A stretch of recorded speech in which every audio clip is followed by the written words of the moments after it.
A warm welcome to all for the national level live webinar organized by Center of Education, Indian Institute of Teacher Education, Gandhinagar, Gujarat, in association with M.E.S. Pillai College of Education and Research, Chembur. It is a much awaited day as we have gathered over here with the heads of the institutions and eminent panelists who will throw light on webinar's topic, NEP 2020, Vision for a Prospective Nation. The webinar's theme coincides to celebrate International Literacy Day proclaimed by UNESCO. The National Education Policy, that is NEP 2020, which was approved by the Union Cabinet of India on 29th of July 2020, outlines the vision of India's new education system. The new education policy is a progressive step to the previous National Policy Education 1986. The policy is a comprehensive framework for elementary education to higher education, as well as vocational training in both rural and urban India. The policy aims to transform India's education system by 2040. We are glad that both the institutions have chosen the most relevant topic today to be discussed upon. Now, let me introduce both the institutions who have collaborated together to create meaningful ripples among the listeners by understanding the perspectives of NEP 2020 at different levels of education. Center of Education, Indian Institute of Teacher Education, that is IITE, was established in 2010, is a brainchild of the then CM of Gujarat, Shri Narendra Modi. He wanted to establish an institute which would produce world-class teachers and export them. At a time when the world is facing a shortage of teachers, he wanted India to lead from the front. Shri Narendra Modi is one of the few such visionaries who taught that 21st century education would not just consist of a degree, but an all-inclusive setup, and hence the idea of innovative, residential, integrated degrees was brought into existence. To lend a material shape to the best educational philosophies from across the world, a team of experts led by legendary Indian academician and philosopher Shri Kirit Bhai Joshi and other scholars of national and international stature came together to design the curriculum of IITE. I welcome the Honorable Vice Chancellor, Dr. Harshad A. Patel, Registrar, Dr. Himanshu Patel, Chief Account Officer, Mr. Vithal Patel, Management Dignitaries, Dr. Kalpesh H. Pathak, Director and Principal of COE IITE, the heads of institutions, Dr. Divya Sharma, Professor IITE, teaching, non-teaching, and all the students of IIT University. Now, I feel proud to introduce our institution, M.E.S. Pillai College of Education and Research, Chembur, Mumbai. M.E.S. PCR Chembur has been the hallmark of education since 1990.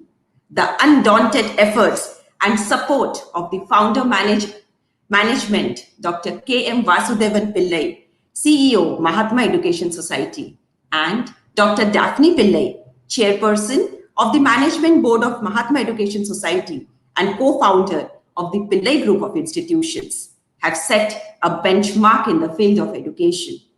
The new generation leaders, Dr. Priyam Pillai, CEO of Mahatma Education Society, and Mr. Pranav Pillai, Director and Trustee at Mahatma Education Society's Pillai Group of Institutions, have brought in lot of innovations and excellence in this journey of education.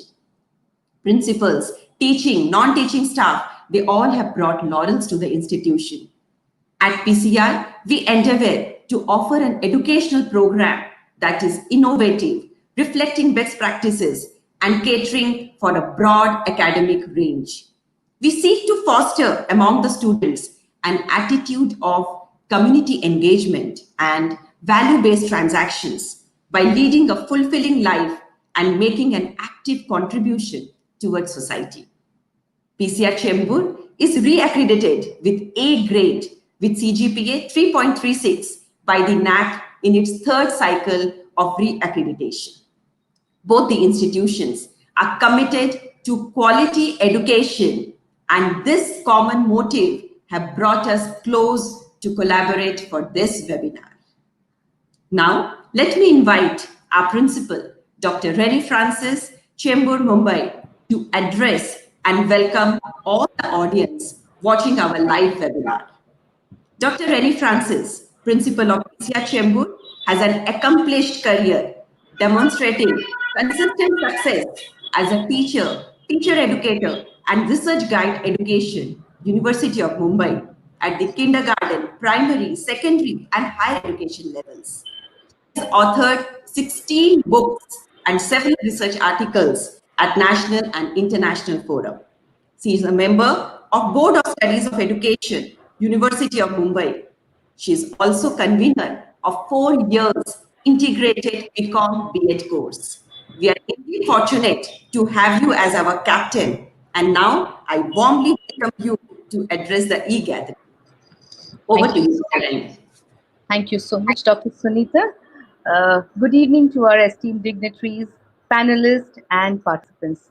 On behalf of Mahatma Education Society, Pillai College of Education and Research, I take this opportunity to thank Center of Education, IITE, for extending their collaborative support towards this national level webinar on NEP 2020 Vision for a Prospective Nation. Our deepest gratitude to Professor Dr. Harshad Patel, the Vice Chancellor IIT, the Registrar, the Directors at IIT, and special mention to Dr. Kalpesh Pathak towards this initiative. I would like to thank the management of Mahatma Education Society, Dr. K.M. Vasudevan Pillai, Chairman and CEO, M.E.S, Dr. Daphne Pillai, Secretary Management Board, Mahatma Education Society, for their relentless support and motivation for the same.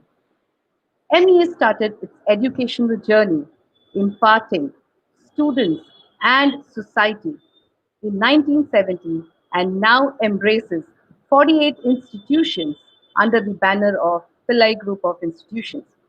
With a progressive mindset, Dr. K.M. Vasudevan Pillai and Dr. Daphne Pillai set on a blazing path 50 years ago, thus bringing in radical change in education. Thus, this vision for education for all and welfare of society is always at the forefront of all endeavors, thus bringing in innovative ideas in education. Taking the legacy forward, Dr. Priyam Pillai and Mr. Pranav Pillai have set new milestones in education learning, leaving no stone unturned towards innovation and excellence in education. We at PCR are truly privileged to be guided and supported in all our initiatives by our mentors, thus imparting quality education. NEP 2020 is the first education policy in the 21st century. It's a policy, not a law, and hence state holds the key in its implementation. The fundamental pillars of equality, access, quality, affordability, and accountability is in aligned to the UNDP's 2030 Sustainable Development Goals, thus focusing on a technology-driven society fueled with knowledge and innovation, leading to a holistic development of the student and enhancing or harnessing the innate abilities. The key pedagogy of NEP 2020 is experiential learning and talks about integration and offers flexibility. The Indian roots and values are well grounded in the policy. We also look forward to the NCF, childcare education, school education, teacher education, and adult education, which will be rolled in very soon. Since its inception, IIT has always envisioned integration, innovation, and deep rooted Indian culture. with a imagination or with a transformation of knowledge of local to global, thus carrying its long pursuit of nurturing quality teachers for tomorrow. IITE, in its journey of 10 years, has been carrying out the vision of NEP 2020 in all its academic excellence. We are highly privileged to collaborate with a progressive university in our today's event and look forward for future endeavors. As we observe International Literacy Day today, we hope our national level webinar will be a thought-provoking session in looking at NEP 2020 with a greater insight and deeper understanding towards a prospective nation. Wishing all our panelists and participants a great learning ahead in being instruments of disseminating knowledge to our society. Thank you and hope you enjoyed this wonderful session. Thank you so much, Dr. Rennie, for your kind words. You are the best person to start the ball rolling. Okay, now I'm sure the audience is eagerly waiting to hear from our panelist. Our first panelist member is Dr. Kalpesh H. Pathak, sir. Sir is the Principal and Director, Center of Education, IIT Gandhinagar, Gujarat. Sir has been a pillar of strength to the institution. His leadership qualities have helped in setting a new benchmark in the field of education. Dr. Kalpesh is a member of various prestigious boards like Academic Council of School of Education, Distance Education and Educational Technology, Dr. Baba Saheb Ambedkar Open University, Ahmedabad, Education Faculty of Veer Narmad South Gujarat University, Surat, and Education Faculty of Gujarat University, Ahmedabad. Sir has authored 10 books and several research articles at national and international forums. Sir actively participates in educational TV and radio. Yeah, you are right. You are hearing the right thing. He has participated in educational TV and radio, to mention a few among the galore of his credentials: ETV programs as production assistant, director, compare and scenic designer, subject expert and script writer for the ETV production on learning disabilities entitled Adhyan Akshmata, produced by Gujarat Institute of Educational Technology, Ahmedabad.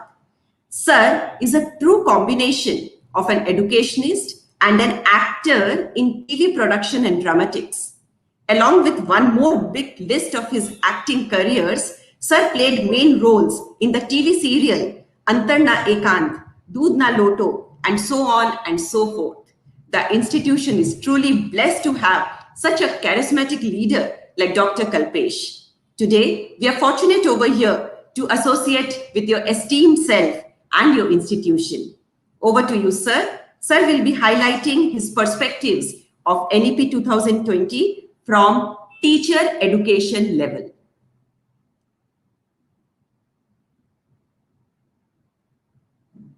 Sir, your mic is on mute. Thank you very much for your kind words.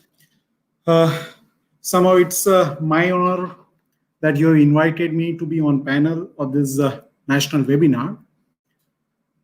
Just I come to the point, that is National Education Policy, Rashtriya Shiksha Niti 2020. This is almost my 27th year in field of teacher education, and I have seen numbers of phases in teacher education where we had only the government or granted institutions in Gujarat or somewhere very reputed institutions in India. We can name numbers of institutions, and we are at very later stage in 2010. This particular university named Teacher University, and that is Indian Institute of Teacher Education. So it is rightly pointed out that we have the teacher education that has the perspective of Indian. When we say Indian, it doesn't mean that we are going into the great details of Aryan philosophy or culture, but whatever in past years this subcontinent has developed as a part of the knowledge, as they have developed the school of teaching and learning, and this is what we have inherited, that is to be brought forward to the world. So whenever I say it's a NEP, in NEP, the teacher education is one of the greatest concern. In last few years, as we have seen, that teacher education has lost the reputation. The degrees are easily available. The students can manage the passing the examination. And whenever they turn to the grassroots level, it means in the classroom, their efficiency is being questioned. I don't say they are not efficient, but their efficiency is being questioned. When the teacher's efficiency is being questioned, then it's a duty of the teacher educators to lift the standards of school education. In NEP, if we go into detail, then we have to get our glory back. This is what the latest concern. The teacher education, it was the prominent and dominant all over the world. And whenever it was the prominent in our Gurukula system, that the teachers, they were rising from the Shishya, and then they were going to the gurus, and the entire journey from being the Shishya to Guru, it is a wonderful journey. Whenever I say, as I am the teacher, as I am teaching in the higher education institution, I have numbers of the students. They are going to be the prospective teachers in future schools. If I am to say these are my students, then I am to right from the beginning, I have to pick them up and we have to make them a truly human teacher. This is what the greatest concern of NEP. The teacher, it means it has no definition. He is the full of love, empathy, emotions, sentiments, and the devotion and the sacrifice, the devotion to the work of teaching in the classroom.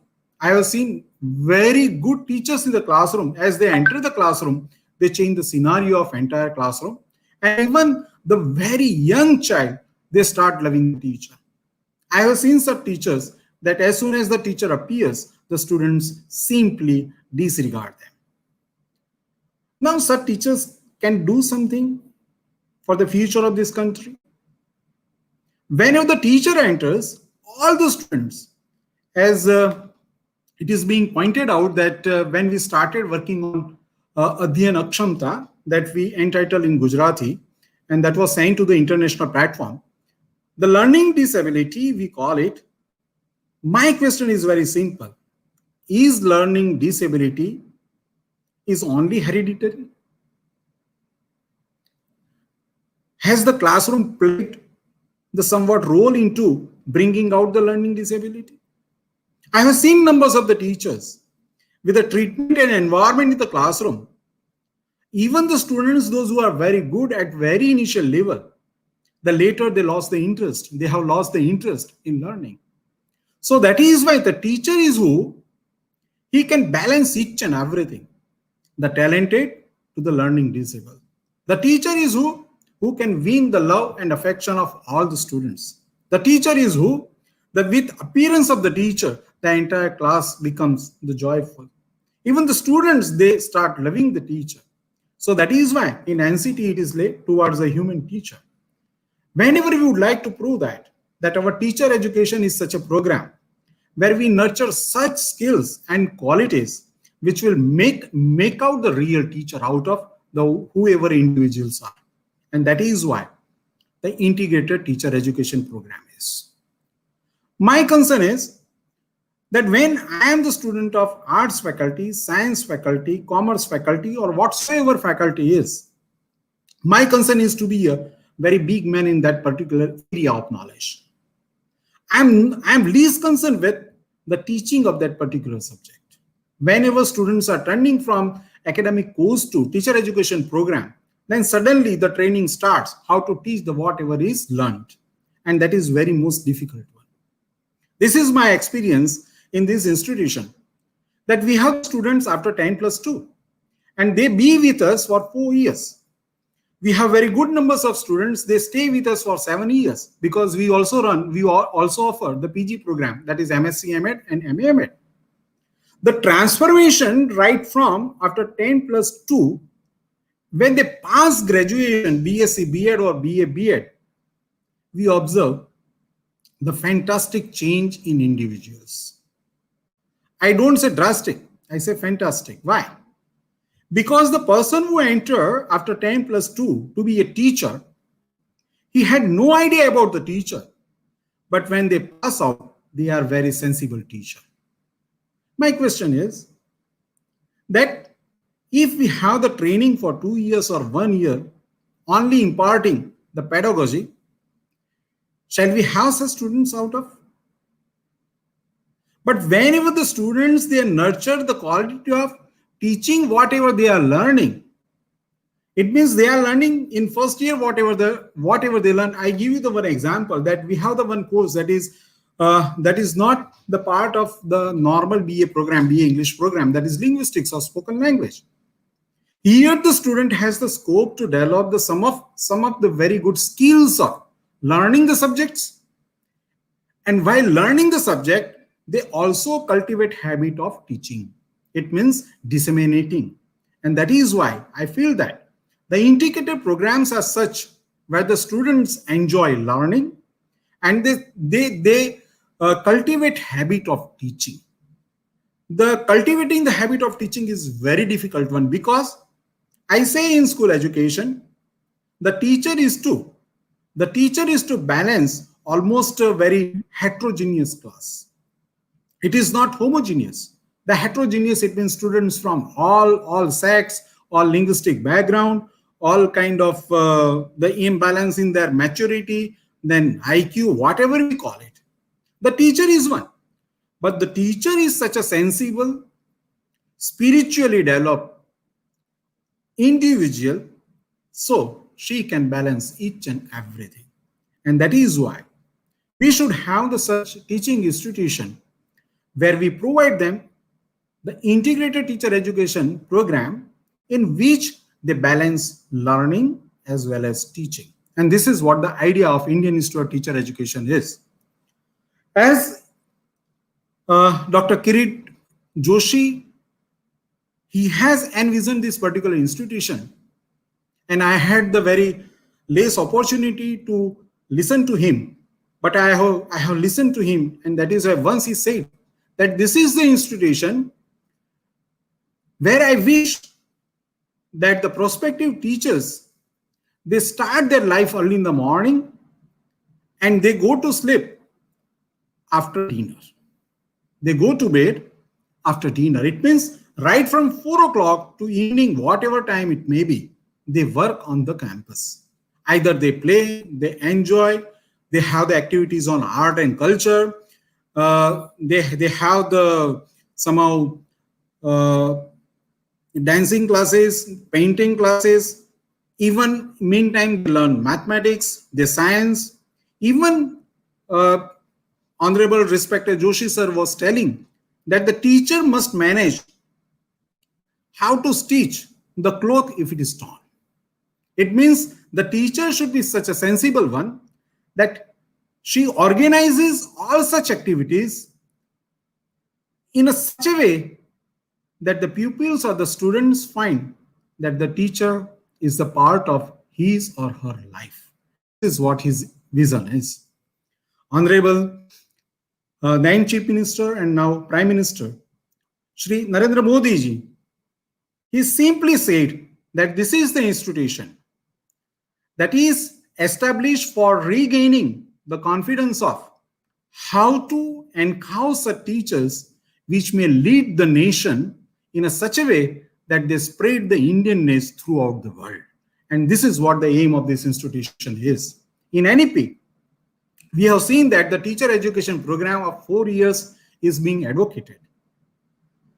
I am also the student of this standalone B.Ed program. I did my 1 year B.Ed program, and before that I did my BA, MA, all of these things. But at the same time, whenever I am teaching in this integrated mode, and when I find my students are developing such superb skills where they are becoming real teacher. So this is what the NEP, and in NEP, the enough care is taken to balance the teacher education and the teacher education in such a way that may lead this nation towards the Vision 2030, or it may be the India may be the leading one in a teacher education as well as school education. Now, I would like to draw your attention towards some of the facts about school education. We have the one more word that is called inclusive education. In India, I never say that there was no inclusive education, because when I was the child in the classroom, we had the one classroom in which we had the students from all strata of the society. So that is why it was a very good community, and such community in which all the children from the different sects of the life, they were living the life together. It was the my class. I don't know what exactly happening in today's, because I have seen there are numbers of divisions in schools, the public schools and government schools and private schools. But when I was a child, we never heard that we had the public schools, and we were forced to study in such an environment which was really heterogeneous. Now, the heterogeneity is the culture of India. The heterogeneity we cannot simply remove from our culture. If we want to balance the heterogeneity, then we should have such teacher education program in which the prospective teachers must have the scope of developing what he or she has. Suppose, as madam said, that I was in the drama, I devoted myself in the drama. But when I am into teacher education, if I am to bring the drama in the teacher education, the efforts which I can put in, it may be more fruitful than those who have not studied drama at all. So that is why this is what scope of the entire teacher education, in which we have a lot of scope to get developed. We want our students, they become very live performer, they be efficient, they be effective, they are loved by our future students, they are accepted by the future generations. And because these teachers are not going to teach the class of today, our teachers are going to teach the class of tomorrow. So that is why they have to leave the expectations of the next generation when they are in the classroom.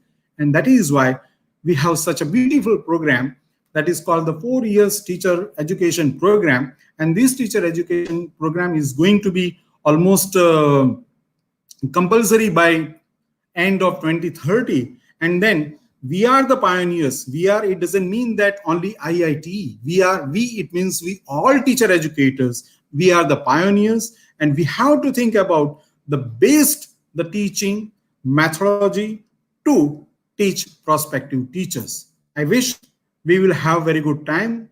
We will enjoy our work. We will find out the scope of these 4 years integrated programs, and we will have such a program, beautiful program, that next generation is going to clap for us. Thank you very much.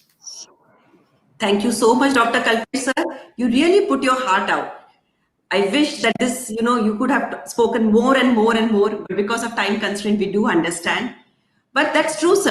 Somewhere down the line, teachers' efficiency is being questioned. So we hope that NEP 2020 brings the glory back. I really like the way your IIT is working for new meaning of teacher, transformation of teacher, cultivating skill of teaching and learning, joy of learning. And the best part tonight was balanced learning and balanced teaching. This is a must for every teacher education colleges. So hoping that we do associate for further programs also, and wishing you all the best. Let me introduce Dr. Asavri Bhave, Gudipuri. Dr. Asavri is a lifelong learner and passionately believes one who dares to teach should never cease to learn. She is currently the Dean, Faculty of Humanities and Social Science, Head, School of Education and Research, as well as PhD Chief Coordinator, Research Cell, MIT Art, Design and Technology University, Pune. She has worked in the capacity of Project Director of MIT Vishwa Shanti Gurukul Higher Secondary Schools, Pune, and Principal of MIT Vishwa Shanti Gurukul Teachers Training Academy, B.Ed College, Loni, Kolbapur, Pune, as well as Head of MITSO and R, Cambridge Professional Development Center, Pune. She has extensive experience in teacher training to school teachers up to engineering college professors and professional college teachers.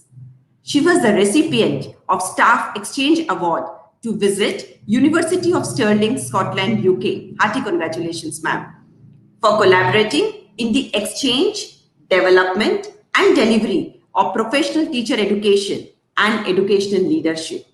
She was instrumental in receiving 4 grant-in aids for research projects from ICSR Delhi, India, for her current institution. Ma'am, we are really fortunate to have such a dynamic educationist with us today. Over to you, Dr. Savri, ma'am. Thank you. Thank you, Dr. Sunita. A very good afternoon to one and all. At the outset, let me congratulate MES's PCR and Mumbai and IITE Gandhinagar for organizing this very relevant national level live webinar on NEP 2020 Vision for Prospective Nation. And also thank you for inviting me to put forth my perspectives on NEP 2020. I'm going to share a short little screen, maybe PowerPoint presentation, so that we can have a better idea of what I want to say. The national education policy, as I tell you, that it is a very, it has the potential to usher in an era of progressive and inclusive education. The policy is a welcome, I can say, a step that addresses the need for much greater flexibility for our Indian students, which will allow the individuals to make choices that are right for them. Saying so, I'm going to throw light on the various aspects of the higher education and what it is contributing on. So the salient features of NEP 2020 are, it caters to the holistic multidisciplinary education that is integrated, vigorous exposure to science, arts, humanities, mathematics, and professional fields, which are imaginative and flexible, which have imaginative and flexible curricular structure. Okay, the academic bank of credit. Now, this is something which has come up very new in NEP 2020. This indicates that the student will be digitally able to store the academic credits that they have earned from the various recognized higher education institutes, so that the degrees from an higher education institute can be awarded taking into the credits that the student has earned. The second very important aspect of NEP 2020 is multidisciplinary education and research universities. So will be set up, and these universities will aim to attain higher standards for multidisciplinary education across India. The very important aspect of this particular NEP is that National Research Foundation, a new entity will be set up to catalyze and expand research and innovation across country. So many new things. There will be rationalized institutional architecture. That means a university will mean, when we say university, it will mean a multidisciplinary institution of higher learning. And the definition of university as given in NEP will be, it will allow the spectrum of institutions that range from research intensive universities to teaching intensive universities, and also autonomous degree granting colleges, which are called as AS. Further that, these are certain key changes to the current system that will be brought about, and that is the policy envisions the following key changes, and they are: The NEP will progress towards holistic and multidisciplinary higher education institutes, as I had already said that. It will provide a lot of autonomy to the faculty and institutions. Why or in what way it will give the autonomy is that they will be able to revamp their curriculum, pedagogy, and assessment, as well as the faculty will be allowed to do a lot of research and it will be encouraged. And basically, very importantly, this particular NEP 2020 is very student centric. So promoting holistic development of the students is going to be at the center of this particular education system. Another very important aspect of NEP is internalization. When we say internationalization, is that many of our students aspire to go abroad. At the same time, many of these students from abroad want to come to study in the Indian education system. So there is going to be a lot of flexibility. Those institutions which are of higher quality will be allowed to set up their campuses abroad, considering that they fulfill certain requirements. All these aspects are reflected in NEP. There will be a lot of financial support given to the students, especially to the students from the um,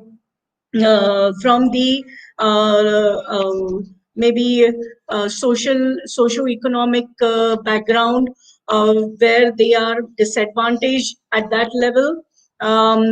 Also, what I would like to stress upon is that till now, the private higher education institutes were not given that much of recognition in the any of our education policy. Whereas National Education Policy 2020 reflects and has stressed on a major role that now private institutions or private higher education institutions are going to play.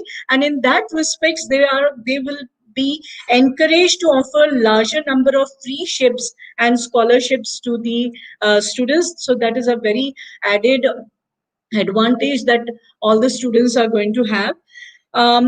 Expansion of open and distance learning, uh, considering now today's scenario and how everything has gone digital, I suppose keeping that in mind, the national education policy also stresses on digital repositories, online courses, funding for the research, credit-based recognition of MOOCs, etc., will be taken to ensure that it is at par with the highest quality in-class programs. So in that sense, there is going to be an expansion of ODL. um, there has to be a motivated and energized, capable faculty. The faculty will be given the freedom to design their own and curriculum and pedagogical approaches within the approved framework. So this is very added benefit for all the faculty, and we are all looking forward to it, because that academic freedom is very essential to achieve excellence, academic excellence. Effective governance and leadership in higher education institutes is stressed on. So, why is it stressed? Because it is believed that all higher education institutes in India, they have to aim to become independent and self-governing institutes, pursuing innovation and excellence. And that is where governance and leadership is expected. So there is a point where effective governance and leadership is promoted in higher education institutes.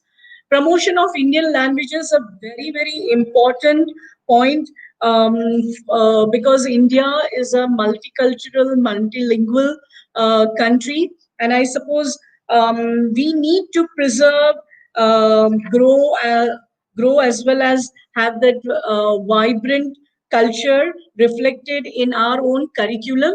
Therefore, the promotion of Indian languages is included, and it is envisioned in the NEP policy. And a very important aspect over here is the single or overarching umbrella body.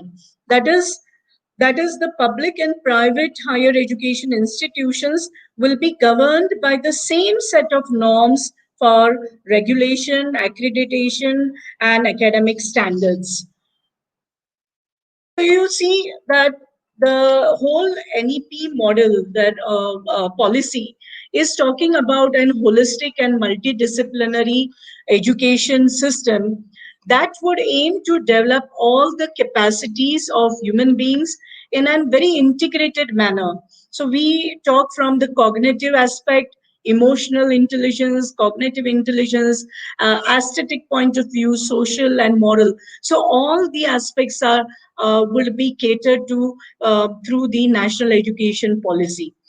The holistic education shall be in the long term the approach of all the undergraduate programs, whether it is the professional disciplines like engineering, medicines, design, or any other courses which teacher education, which comes under professional discipline. Technical disciplines, again here we have engineering and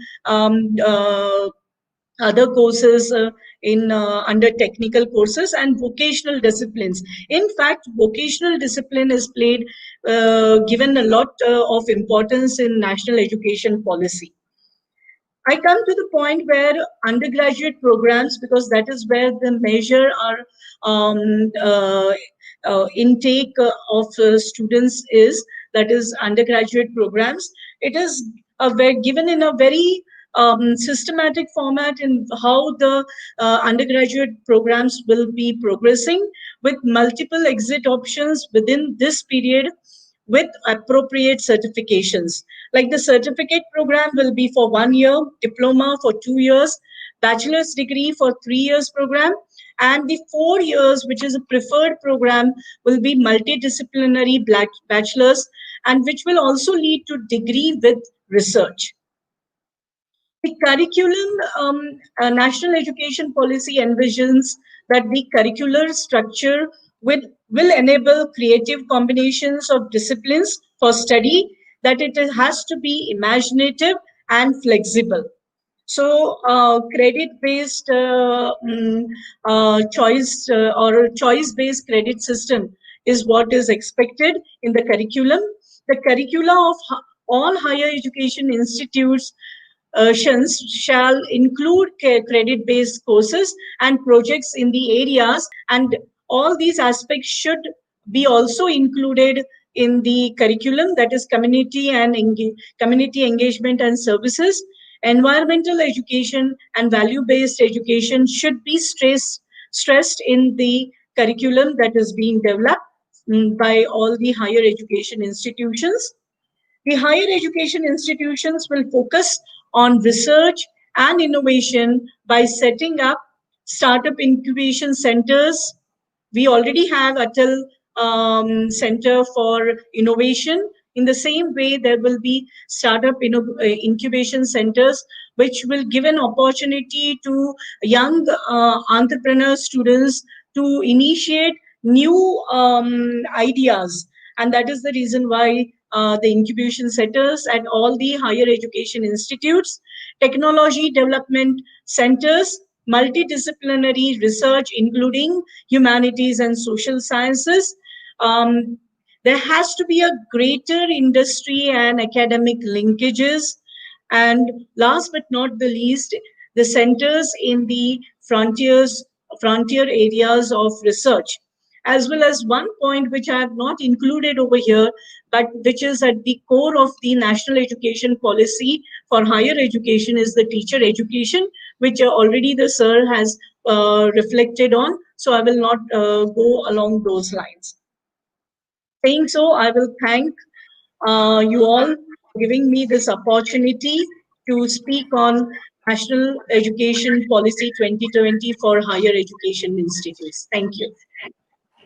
Dr. Asavri, you really opened the Pandora's box, what NEP 2020 has for higher education. You started with progressive and inclusive education. You touched greater flexibility. All the students over there, you might have thought ABC is something with respect to Amitabh Bachchan. No. Asavri ma'am told that it is for digitally stored credit system, multidisciplinary education and research, autonomy, revamp the curriculum, scholarships, promotions of Indian languages, and especially it's a good news for all the undergrad over there. You will have multiple exit options. We are Correct. really thankful to you, Dr. Asavri, for such an explicit perspective of NEP 2020 for higher education. Thank you so much. Let me now introduce the next panelist of the program, young and dynamic Mr. Mahesh Jain. He is the grade lead at the Somya School, Mumbai. He is an experienced trainer who has trained over 3,000 teachers across the country during 20 plus webinars. His webinars on digital tools for teaching online made the teaching learning process easier for teachers across India during lockdowns. We are really grateful to you, sir. He has conducted webinars with educational organizations like Adhyan, MyTrustedTutor.com, Teachers Help Teacher, and schools across Maharashtra. Mr. Mahesh is going to touch upon few of the biggest reforms the NEP has brought up at primary and secondary level of education. Over to you, Mr. Mahesh. Thank you, Sunita ma'am. Am I audible? Okay. Great. So I would like to begin here with what Kalpesh sir has said. He said that good teacher changes the scenario of a classroom, and I feel this is one of the best statement which anyone can pass it out for teachers, because I know how teachers are feeling right now because of the online experiences. It's been like whatever X number of experience we have had has all gone into zero because of coming onto the online setup. First of all, we became zero with the experience when we came up to online session. So I'm going to talk about it a little bit before I actually move on to online setup, because teachers of India are actually the fighters. I won't say teachers of India, teachers across world are actually fighters, and they are actually coming out very well during this lockdown. So coming up to the thought process, before I begin, it's one quote which I found, which is very important and relevant at this moment to say, which says that change is hardest at the beginning, messiest in the center, somewhere in the middle, and the best towards the end. This is a quote which I learned. I saw it on internet and I picked it up. Now, why I picked it here is because when I'm looking at the national education policy, this thought is coming into my mind that the policy is very good. I'm going to talk about the policy for schools overall. What are the outlooks about it, and what are my perspective about national education policy? So there are few changes which are being done. There are few recommendations which are being passed on, and I feel those recommendations somewhere are very important because they are based on scientific temper and scientific studies. So let's go ahead with some points which are already mentioned. So the first and foremost change is the change in the setup. So we had initially 10 plus 2. Now that is being changed to 5 plus 3 plus 3 plus 4. That does not mean that the 10 plus 2 which was there is totally gone. It is in the phase, it will move ahead, and now we'll be having the process of 5 plus 3 plus 3 plus 4. And previously the government was looking at the students, school students for 12 years. Now it would be 15 years. And where are the breakups are happening? First 5 years for the foundation.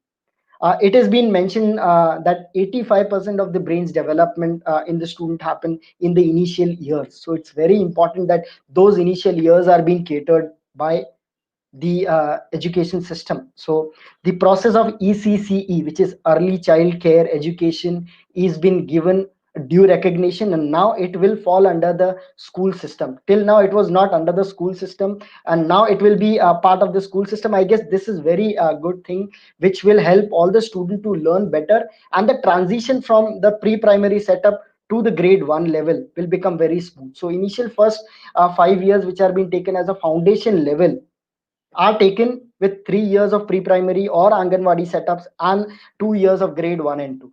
From here, when we move on to the next stage, it comes out to be preparatory stage. So the foundation stage is a playway method where student will learn, and it is very important for the student to learn, because it has been found out that if the initial years may we won't provide them required support, then the development will not be as good as it is required. So the next level is a primary level, where we are talking about the preparatory session, 3 years, which is grade 3, 4, 5. Here student will start learning a little bit in terms of understanding what the examination process will be. And further on, when we move ahead, which is the middle school, there have been some changes which are being introduced. So when we are talking about the changes, first change, I won't say changes, there are things which are already happening. I belong to the Somaya school, which is a CBSE school, and I have experienced many things which are rightly happening. The things which are mentioned in this NEP, I have observed that those things are already happening, like the example of a cluster system, which is already be introduced by a CBSE board. And when coming up to the process of middle school and secondary, now there will be inclusion of vocational studies. So student will be introduced with the vocational subjects. There will be certain skills which will be taught to the student. And so coding is now a trending thing. After the NEP came up, coding has become a trending. Grade 6 onwards, coding will be there. So that has become sort of trending for all of us. So this is one thing where we are discussing that at this level, 6 to 8, students are starting to ask question, and they are starting to think about how they can, if they like a skill, can they pursue. So yes, this NEP gives us a platform that they can pursue, and they can also do the internship, where rather we can say that they will be motivated to do internship and to learn about the skills also. So it's very important that uh, whether they pursue that skill or not, but they understand that how skills are also important, how the craftsmanship, how the machinery works, all those skills are also very important at these stages if student learns. And later on, going ahead, the last stage of the school system is going to be the last 4 years, 9th, 10th, 11th and 12th. 10th board is there, 12th board is there, but there's a small change in the setup of examination which is being proposed, which is going to be, now till now we were having only one exam towards the end, which is a board exam for 12th standard, and same for 10th standard. And now in place of that, we'll be also having 10th and 12th will be there, but for 9th and 10th, 9th and 11th, we'll be having a semester pattern where student will have to regularly study and study, so that it's not that if you just by heart something and towards the end you just put it on paper and you get the marks. So because that is happening, and that is also creating a culture of coaching classes where people are just going and they're just studying only for this final examination. So a lot of emphasis is also placed on learning for fun and learning for actual purpose of learning, not for getting only the scores on the sheet. So it's very important that students are learning for the purpose of learning, and the whole idea of education, which is to give a student the perspective, so that the student can lead the future of the country, is being taken care into the national education policy.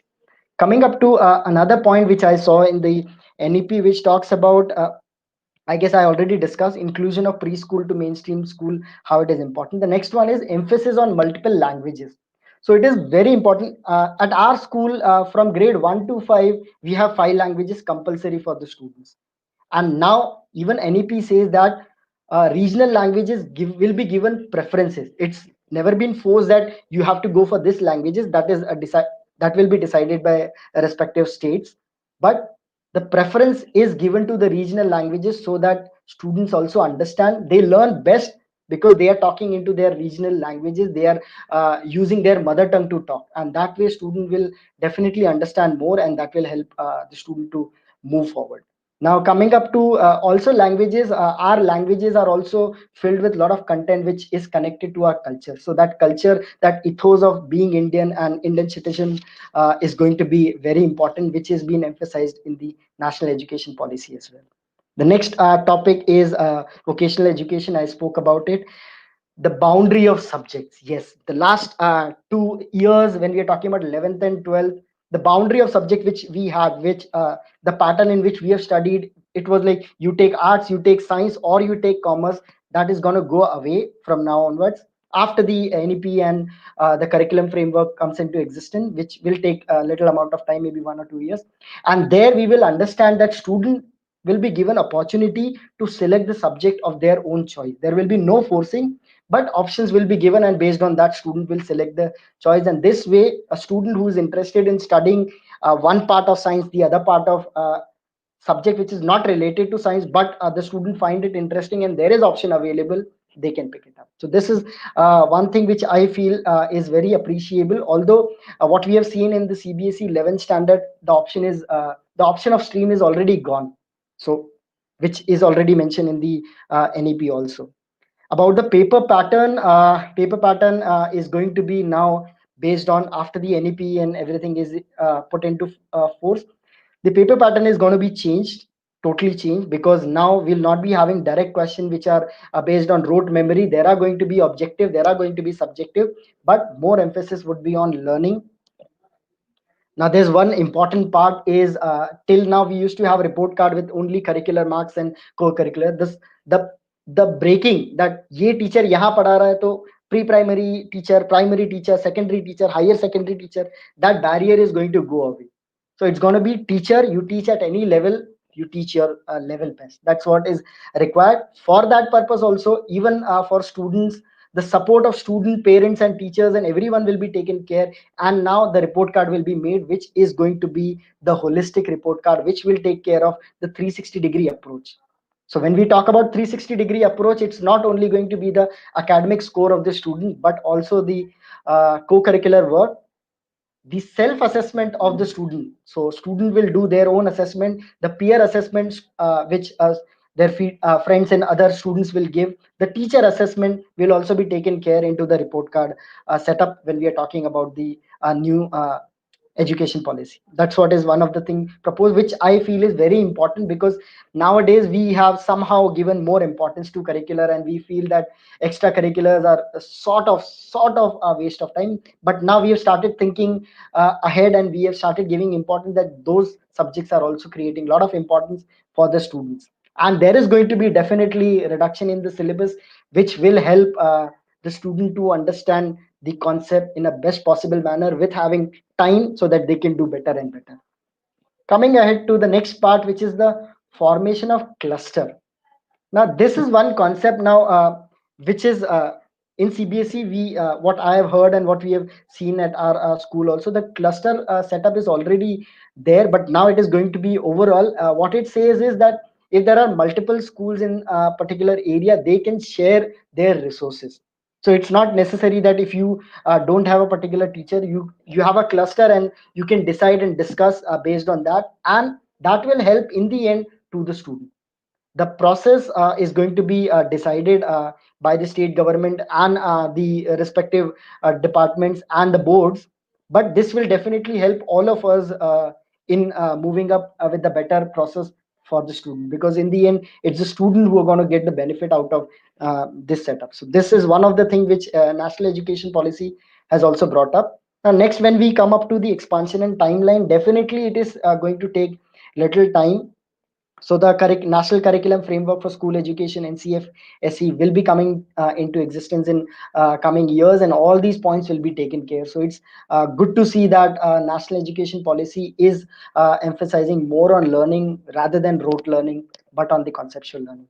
So just towards the end, I'm going to just pass it out with the statement that being a teacher, it's our role that we try and support the education policy, because the secret of change is to focus all of your energy not on fighting the old, but building the new. So we are the teacher and we are the nation builder towards you. Thank you, ma'am. A true passionate teacher, Mr. Mahesh. I'm sure when NEP came in our hand, we were wondering from where to start and where to end. But you were the example of simple to complex. You have learned the maxim simple to complex so well. You made the reforms, NEP 2020 reforms for secondary and higher secondary level in such a simple manner. You touched upon skill-based learning, vocational education, multiple languages, regional languages, paper pattern, holistic report card, each and every point so smoothly and so well. Thank you so much, Mahesh sir. Really love your energy, your vibe, the way you share your perspective. God bless you, Mahesh. Thank you, ma'am. I welcome Ms. Namrata Saxena. She is the Program Director for Early Years and Curriculum Head at Mahatma Education Society, Navi Mumbai, a highly motivated and accomplished educationist with 14 plus years of teaching experience in India and abroad. She has experience as professor lecturer of education at various Bachelor of Education colleges in India, along with teaching experience in K-12 international schools, directing early years at international schools. She is currently at the helm of growing a successful chain of preschools, the Educates International at Mahatma Education Society. Her advanced skills includes research in curriculum designing and innovative teaching pedagogies, facilitator for STEAM education and using ICT in education. She has received Best Teacher Award, hearty congratulations, at her very first workplace of career as a teacher educator at Rizvi College of Education, Bandra in 2004. She has written various papers in field of education and has been conducting various teacher training sessions for teachers across Mumbai. Ms. Namrata, we would like to understand from your perspective, this is a breakthrough of including pre-primary schools in the framework of National Education Policy 2020. We would like to hear from you. Over to you, Ms. Namrata. Thank you, Dr. Sunita Jain. At the outset, I would like to congratulate all the organizing colleges for this relevant topic and the most needed topic of the hour. And also thank you for this opportunity to invite me here. Yes, Sunita, as you rightly said, early childhood education has been the talk with the new national education policy. And I'm happy to share my views on this. To take you through it, the national education policy, while attempting to point towards a new direction, it is definitely an extension of a continued development of ECCE in India. The NEP has made certain important observations about ECCE before coming up with their proposals. Based on NCERT report, the impact of preschool education on retention in primary grades, the committee has asserted the importance of appropriate and early intervention in childhood. In fact, the opening line for the ECCE chapter in NEP begins by saying, the learning process for a child commences immediately at birth. Evidence from neuroscience shows that over 85% of a child's cumulative brain development occurs prior to the age of 6, indicating the critical importance of the developmentally appropriate care and stimulation of a brain in a child's early years to promote sustained and healthy brain development and growth. It also talks of the analysis of brain scans of children who encountered various levels of neglect or deprivation in their early years, revealing unfortunate deficiencies in the development of critical areas of the brain and corresponding adverse effects on the cognitive and emotional processing. So it brings out the importance of the early years, first 6 years, and thus considers it extremely critical for ensuring proper brain development and consequently desired learning curves over a person's lifetime. It is also observed that underage children in class 1 is a result of lack of pre-primary options. The DICE report, which focused on the implications of underage students in class 1, highlights this problem. The policy has also taken cognizance of the looming learning crisis in India. In reference to ASA report, the data which indicates significant proportion of students not having school readiness. There are general apprehensions on the investments involved in the early childhood education. However, in reference to the various international reports, the committee agrees on the higher returns that an investment in early childhood would yield. In terms of growth of national economy, rupees 1 invested in ECCE can give a return up to rupees 10. The committee, in its observation, highlights the stark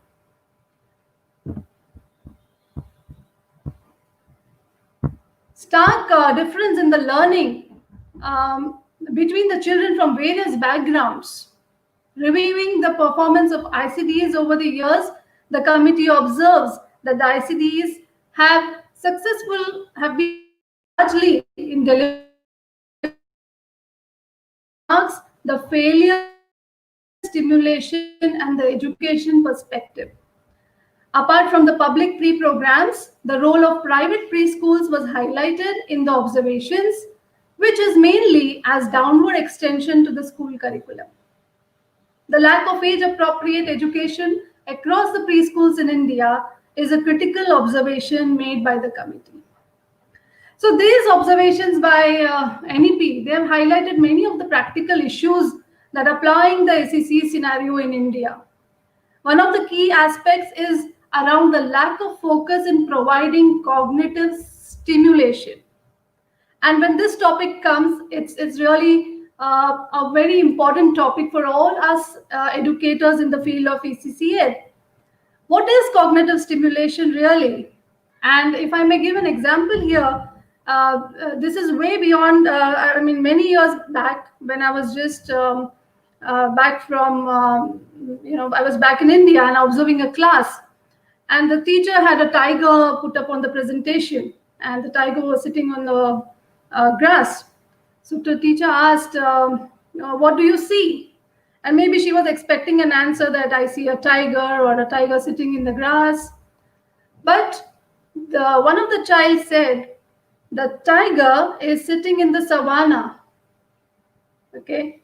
Now, at that point of time, maybe it was new for the teacher as well, So children are really well informed these days. This is a global world. It's a digital world. Students have access to the best of knowledge and information at the tip of the fingers. So what is required really is cognitive stimulation, where we move from the what kind of question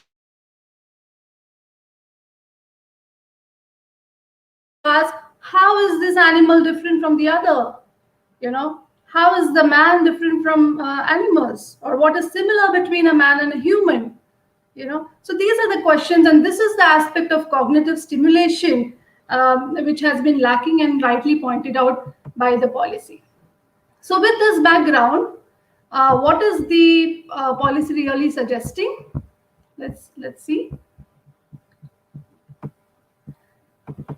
It observes that there is a direct correlation with retention rates, attendance rates, and learning outcomes.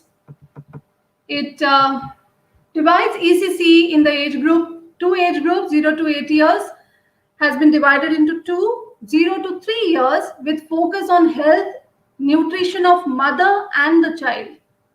3 to 8 years with focus on health, nutrition, self-help skills, school readiness, play and activity-based curriculum. So what is the present scenario? As it's rightly pointed out, there is a learning crisis. Present setup of Anganwadis is deficient in supplies and infrastructure for education. There are a lot of private bodies and NGOs which provide preschool education. There's a high teacher-pupil ratio, lack of developmentally appropriate infrastructure, inappropriate learning methods, rote memorization, untrained staff, and the common challenges. So how to deliver the quality ECCE? The word of quality comes in the policy. ECCE should be included as an integral part of the RTE Act. Yes, this has been really a major move. ECCE has been included under the RTE Act. Government to provide free preschool education for all children until the age of 6 years. The target of ECCE for all by 2025 and NCERT is to develop an integrated curricular framework. There are guidelines given on how the framework should be. It should consist of two parts. From 0 to 3 years, it is intended for parents, Anganwadi workers, teachers, with focus on health and nutrition of both mother and child, and cognitive and emotional stimulation of the child. And from 3 to 8 years, the stage will be called foundational stage. As Mr. Manish rightly pointed, age groups 3 to 6 and 6 to 8. This foundational stage is a very important step which has come in the policy. It believes that this age-based trajectories which have been designed in the curriculums or various frameworks that at this age this will happen, they believe that the development of the child has to be according to his needs and according to his pace. So the mention of developmentally appropriate practices is really a welcome term. I mean, in UK, if you see the curriculum which is there, they already moved to planning on the moment rather than planning in advance. You see the child, you see what level of education he needs. So planning in the moment, that is what they call it as. So here also, this is a multi-level education that they want to group it as rather than more of age-based. So multi-level education is also the highlight of the foundational stage curriculum which is coming in. It stresses on the role of parents and community to be integrated. It gives thrust on significant expansion and strengthening of facilities for early childhood education via four-pronged approach. Strengthening and expansion of the Anganwadi system. Okay, co-locating Anganwadis with primary schools, co-locating preschools with primary schools supported by health, nutrition, and growth monitoring, and building standalone preschools in areas where Anganwadis and preschools are not available. Now, this is again an important step of moving and co-locating the Anganwadi and preschools with the primary schools. Here, let me talk of social constructivism, Vygotsky. Where is the more knowledgeable other when you limit them into a single unit of Anganwadis and single units of preschools? Rather, here now they have an opportunity to learn from the peers, from the more knowledgeable other. The ZPD is enhanced. So definitely this is going to be a welcome change where they're talking of relocating and co-locating Anganwadi with primary schools. All Anganwadi centers, pre-primary schools will be linked to a primary school. Developing learner-friendly environment for conducive atmosphere for learning in Anganwadis, preschools and primary schools. So learner-friendly environment, enabling environments has been mentioned in this policy. High-quality teacher educators for ECCE, special 6-month training for Anganwadi workers. Of course, here there is, it always comes into debate that we talk of B.Ed with a 4 years training program, and here we are talking of a 6-month training for Anganwadi workers. So there have been talks on, there have been disappointments with this, if the 6 months is really enough for training the Anganwadi workers, is that easy to just get trained in 6 months to prepare for the ECCE? Because in preschool and private schools, we will be having trained ECCE teachers. So are we really then leveling it? So special 6-month training for Anganwadi workers, instituting a quality regulatory system for ECCE, socio-economically or marginalized districts to be given priority.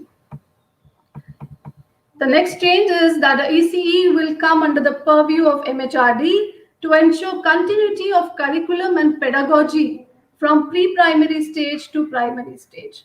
This was really needed to have cohesiveness and continuity of education when the child moves from the pre-primary to primary stage. And having one ministry monitoring this continuum is definitely going to facilitate the whole process. A detailed plan outlining the operational and financial implications of integration of ECE with school education system will be developed in consultation with the MWCD and MHFW. This plan will be finalized and a special task force will be jointly working on it.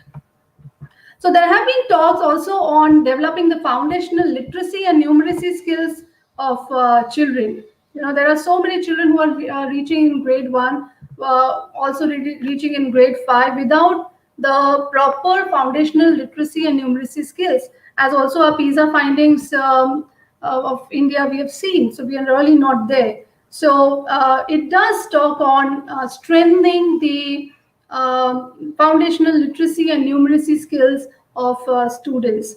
Also, major emphasis on the curricular and pedagogical framework. This is really important because here, not only are they talking about the guidelines, the outlines, the learning indicators, but they're also talking about the pedagogy methods which have to be used.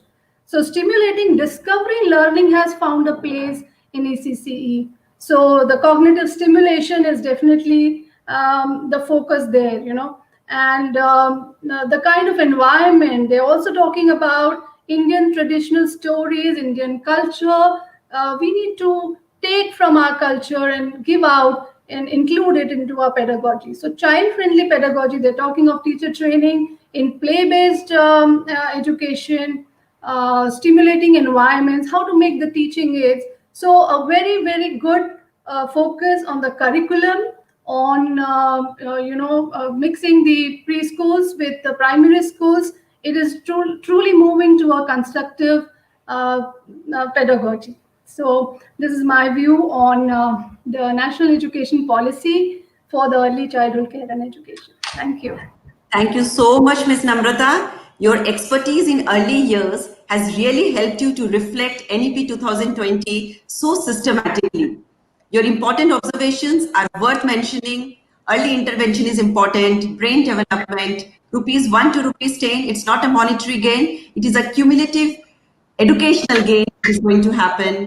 Develop quality in ECE, about foundational stage, planning in the moment, Vygotsky theory, learner-friendly environment, literacy and numeracy skills, and so on and so forth. We are so happy that you connected it with your life experience, which gave more meaning to what you spoke. Thank you so much once again, Namrata ma'am. Thank you.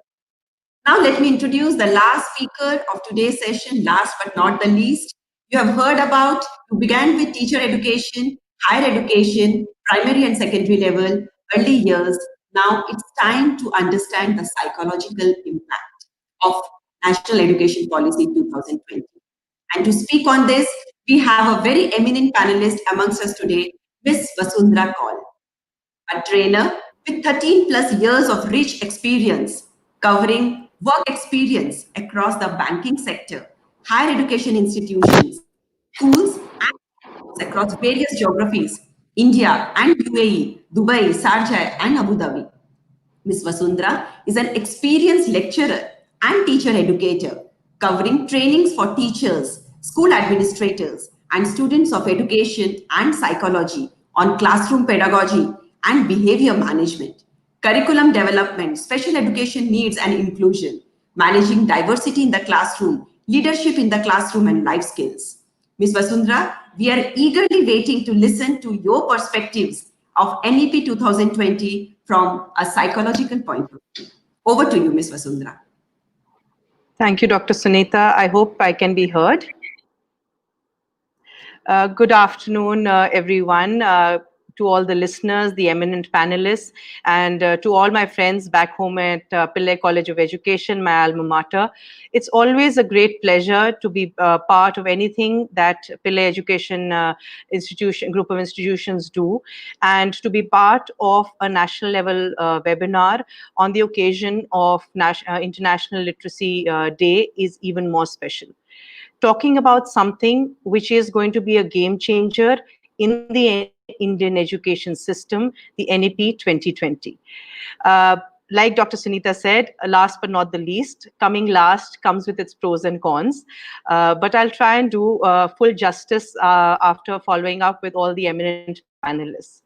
What's happening in the world around us is truly changing, and therefore it's time that like change is the only constant that exists. 30 years down the line, it's really, really important that our education system changes as well. I'm going to look at it quickly from a psychological viewpoint. You've been taken through the major changes that have happened or are in the offing with the NEP 2020 coming in. And the way I see it, I'll always like looking at it in the form of an acronym. I use my metacognitive skills here and try and make it easier for the listener as well. So I came up with this acronym after reading the 60-odd pages of NEP policy, after listening to a lot of eminent speakers. with an acronym called CARDS. So CARDS is what I'm going to look at it, and I'll quickly take you through my observations on the NEP basis that. C, as Mr. Mahesh and Ms. Namrata also pointed out, is to do with the cognitive development. So if you go back and think about Piaget's cognitive theory, you will see that the 5 plus 3 plus 3 plus 4 structure that has been brought about is fully in line with the cognitive development of children. So you move from children being symbolic learners to them being concrete learners, and then having the ability to do abstract thinking, which at its foundation, of course, starts off with the first 4 or 5 years of ECCE-based education. Critically important, and therefore it is a well thought out step that the NEP is taking up. A, which is allowing a lot of flexibility. So when we were children, or when, say, I think of situations, say 5 years down the line or 15 years down the line, I have situations where we could only think of doctors or engineers in, our family and friends. And anyone who did anything which was different from being a doctor or an engineer was either looked down upon or not thought worthy enough. Children who were more creative, children who could have done multidisciplinary functions, were not given that much care or those many opportunities. Having the openness to come in and out of a learning system, maybe take a break because you want to go abroad and do a music program, you want to join a rock band and learn from that, become a farmer or organic farmer for a year and come back, and then still have your academic credits banked, truly provides a mental health positive experience, less stressful for parents and children for sure. You'll be saddened to know that every hour there's one child that commits suicide in India, rather one student that commits suicide in India. Now that's an appalling number, and that's primarily on account of the academic stress that comes in because of the rigid systems that we have followed. Allowing that flexibility will definitely go a long way in providing this positive mental health to all students, and more importantly to their parents as well. The third is R, which is the real world connect. So we've been through a pandemic. Hopefully we're going to see an end to it soon. But very clearly what we've understood is the necessity for students, for parents, for everyone in society to have skills which are not bookish skills, which is not about adding a 2 plus 2 and making 4, which is about ensuring that you're able to deal with ambiguous situations, where you're able to deal with uncertainty around you, where you're able to deal with a totally turbulent times. And that is going to come on the bank of children being able to do internships in real world, children being able to take up a course in flute, political science and English all together, and also having a strong foundation at the developmental stage. The third, rather the fourth, is D, which I'm going to talk about quickly because Ms. Namrata has very lucidly talked about developmental milestones. But what is critical to understand is that if you're focusing on developmental milestones and ECCE so much, what you're also ensuring is that any deviations from students reaching their appropriate developmental milestones, you will be able to identify in time, and therefore provide the necessary special needs support, or provide the necessary inclusive and an equitable environment for all these students.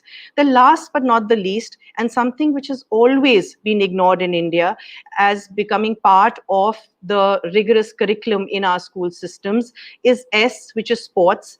The criticality with which it has been brought in, the importance that it seems to have been given in the NEP to ensure that children not only develop the academic skills, but also develop real world skills which sports teaches us. So my son is a karate black belt. I put him into karate at the age of 5.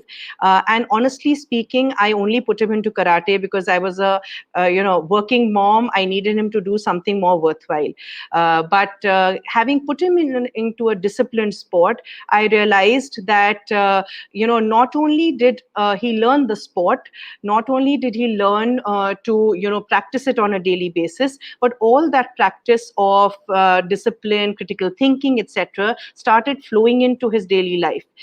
So I was a proud mom when he could pack his bag on his own by looking at the timetable, as a 6-year-old. I do hope we can be change makers, like Dr. Nelson Mandela said, and I'll end it at that education is the only thing and the strongest thing that can make a change. I hope we can do it too. Thank you, everyone. Very true, Vasundhara. Miss Vasundhara, you were really able to touch the pulse of the audience. When we were so much anxious about so many things, with your psychological perspective, it really calmed us down. Whether it was your acronym, your C, cognitive development, your A, allow flexibility, R, real world, or S, sports, each one has a deep, deep meaning to it. Thank you so much for your valuable time, Vasundhara. Thank you so much. Thank you. Okay, we had indeed a very valuable session today. The words of each speaker will always be cherished and be useful in our life. We are now eager to receive few questions from our participants. I'm sure it will be flooded with so many questions because there are so many points still which is uncovered or which is still to be discussed. But because of the paucity of time, our panelists have done a lot of justice in sharing their best, in giving their perspectives to us. Is there any question? Oh, we have got one question. This question is, Sundara, what do you think is the psychological impact on parents on National Education Policy 2020? Very good question, Christine. Okay, thank you for this question. And actually, I'll go back to a personal experience. So I'll answer this in two parts quickly. One is that if you're looking at the multilingual approach that the policy is talking to you about, as a parent of who's in a transferable job, where we've been through a Delhi, Bombay, and now a Calcutta, where we've been through Sanskrit, Marathi, and Bengali now, it does give you that stress that if suddenly everyone starts teaching your child in the local language, then how are you going to be comfortable enough to move around? So one definite impact is that. But as an educator, as a future thinker, I definitely encourage all parents to read the National Education Policy line by line, word by word, and truly see the overall impact that it can make to your child's life. So don't see it as one element, don't see it as one tweet or one Facebook comment. See it in its totality, see it 20 years down the line. Where can your child reach because of the changes that will be made today? So I urge everyone to have that open mindset, and you'll see the difference that it can make to your child, because then your child can do karate as a subject and still enjoy psychology, physics, maths all at once. Very, very, very well expressed. We have the next question, which goes to Asavri ma'am. Do you think for undergraduates, offering multiple exit options within this period can result in losing focus on one stream by few students? Very relevant question. Yeah, I know it's a very nice question. Actually, this multiple exit that we are talking about, multiple entry and exit option for the undergrad. This particular, when the UG program is going to be offered, it is going to be embedded in vocational and practical knowledge. So at whatever level they try to exit and they try to come back, it is going to be helpful for them, because if a person wants to work in the industry, get some experience, and then pursue their further studies, it's going to enhance their learning through the experiences that they have accumulated over a period of time. And I suppose even Vasundhara madam has stressed on it. From the psychological perspective also, it's going to be helpful, because sometimes some students don't want to pursue after a certain period. So for them, this academic flexibility is going to help them. In fact, let me also tell you that the NEP 2020 ensures that the dropout rate will go down and enrollment ratio will go up. And that is only because the whole curriculum is going to be embedded in practice knowledge, practical knowledge, and vocational knowledge. So I don't think it will be any hindrance to any student who wants to opt. But the flexibility is there that they can come in any time. So that's a very good initiative that NEP is suggesting. Thank you. Ms. Priyanka, I'm sure that you got your answer. Now, this is the last question I think so we can take because it's 5:32 now. This question goes to Mr. Okay. Page. National Education Policy mentions that students will be allowed to take board exams on up to 2 occasions during any given school year. Can you throw more light on this? Okay, so this point talks about 2 exams. When we say 2 exams, this is to just reduce the burden on the student. So right now we have a process that whatever score you get, that is your final score for the respective grade. So now based on NEP, it is suggesting that there will be another option. So if you've got less score, you can reappear for the exam as an improvement exam. So that's what NEP is suggesting, that this is for reducing the burden on the student, which says that ye score aa gaya to final hai. There is another option. If that score is not there, you can improve after that also. So that's what NEP is suggesting over there. Ms. Benazir, when you have teacher like Mahesh sir, there is nothing to worry whether it is 2 exams or 3 exams. Very nice. Thank you so much, Mahesh sir. Thank you, ma'am. Now it's time I stop taking the questions, and formally I'd like to extend the vote of thanks now. An event like this cannot happen overnight. The wheel started rolling weeks ago. It requires planning and a bird's eye view for details. We have been fortunate enough to be backed by a team of very motivated and dedicated colleagues of both the institutions. Along with them, there are a lot of people who were involved directly or indirectly in making this event a successful one. It is my immense pleasure to thank each one of them. On behalf of Center of Education, IIT Gandhinagar, Gujarat, and M.E.S, Pillai College of Education Research, Chembur, Mumbai, I take this opportunity to extend vote of thanks to the organizers of the program for such a fruitful webinar today. Special thanks to the management and leaders of both the institutions for collaborating, planning, guiding, and executing the session so smoothly. We are indeed blessed to have opportunity to collaborate with the Vice Chancellor, Registrar, Dr. Kalpesh S. Pathak, Dr. Divya Sharma, and other dignitaries of COE IIT Gujarat. It is my privilege to extend vote of thanks to the management of PCR Chembur and Principal Dr. Rennie Francis for being the source of inspiration to all of us. We are grateful to the teaching, non-teaching, and technical staff of both the institutions to be so alert and prompt in conducting the program so well. Words of appreciation for all the eminent panelists over here. Dr. Kalpesh H. Pathak, Dr. Asavri Bhavi Guripuri, Ms. Namrata Saxena, Ms. Vasundhara Paul, and Mr. Mahesh Jain for giving an excellent coverage of different dimensions and their perspectives of NEP 2020 Vision for a Prospective Nation. We are grateful to Mr. Francis Joseph for initiating the relationship with IIT Gandhinagar and SLN Network for helping us in all the logistics and broadcasting of the webinar so effectively. I would also like to thank a sincere gratitude to all the registered participants and the viewers of today's program who had immense faith in our capabilities and willingly joined to encourage and cheer us up. This day would not have been possible without the blessings of the Almighty God. Thank you, Lord, for showering blessings on us and helping us touch so many hearts for a better cause. Thank one and thank all. Before we close, just a reminder to all the registered participants that they will receive a feedback form in a while. Please fill out the form to receive your e-certificate. Thank you so much. Jai Hind.